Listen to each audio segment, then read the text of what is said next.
এবার সোহরাওয়ার্দী উদ্যানে মহাসমাবেশের ডাক দিয়েছে তাবলিগ জামায়াতের মাওলানা সাদ কান্ধলবির অনুসারীরা। আগামী 7 ডিসেম্বর মহাসমাবেশ করবেন বলে ঘোষণা দিয়েছেন তারা। সাদপন্থী কাকরাইল মার্কাজ মসজিদের ইমাম মুফতি মোহাম্মদ আজিমউদ্দিন এ তথ্য নিশ্চিত করেছেন। জুবায়েরপন্থীদের মহাসমাবেশের পর এবার সোহরাওয়ার্দী উদ্যানে মহাসমাবেশের ডাক দিল দিল্লির মাওলানা সাদ কান্ধলবির অনুসারীরা। এর আগে সকালে কাকরাইল মসজিদ এলাকায় সকাল থেকেই সাদপন্থীরা আসতে শুরু করেন। ধীরে ধীরে তাদের সংখ্যা বাড়তে থাকে। এক পর্যায়ে প্রধান বিচারপতির বাসভবন ছাড়িয়ে জুমার নামাজ আদায়ের জন্য আসা মুসল্লিদের ভিড় কাকরাইল মোড় পর্যন্ত চলে যায়। লেবুর সুঘ্রাণ আরো বেশি, ত্বকের যত্ন আরো বেশি, চলে আরো বেশি। আপনার পকেটে কি বিদেশি না বাংলাদেশি? দীর্ঘদিন ধরে চলছে তাবলিগের দুই গ্রুপের মধ্যকার মতবিরোধ, যা এখন প্রকাশ্যেই দেখা যাচ্ছে। 2019 সাল থেকে তাবলিগের দুই পক্ষের জন্য বিশ্ব ইজতেমা 2 পর্ব অনুষ্ঠিত হয়ে আসছে।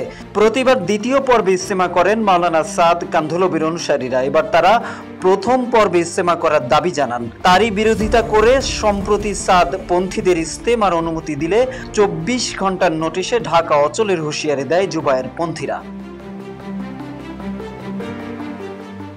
গত কয়েকদিন ধরে কাকরাইল মসজিদ ও টঙ্গীর ইজতেমা ময়দানের দখলকে কেন্দ্র করে তাবলিগ জামায়াতের দুই পক্ষের মধ্যে দ্বন্দ্ব তীব্র হচ্ছে।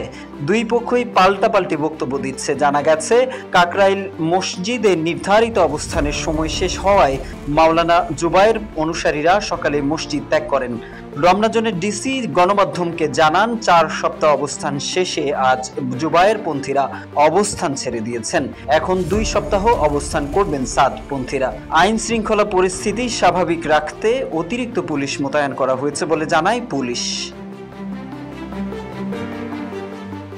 গত 4 নভেম্বর সচিবালয়ে এক বৈঠক শেষে স্বরাষ্ট্র উপদেষ্টা লেফটেন্যান্ট জেনারেল অবসরপ্রাপ্ত মোহাম্মদ জাহাঙ্গীর আলম চৌধুরী জানান, 58তম বিশ্ব ইজতেমা 2 দফায় আয়োজিত হবে। প্রথম দফা শুরু হবে আগামী 31 জানুয়ারি এবং দ্বিতীয় দফা 7 ফেব্রুয়ারি। তবে 5 নভেম্বর সোহরাওয়ার্দী উদ্যানে এক সমাবেশে মাওলানা জুবায়ের অনুসারীরা বলেন, দেশে ইজতেমা একবারই হবে, 2 বার নয়। টঙ্গী ও কাকরাইল মসজিদে সাদপন্থীদের ঢুকতে দেওয়া হবে না বলেও হুঁশিয়ারি দেন তারা।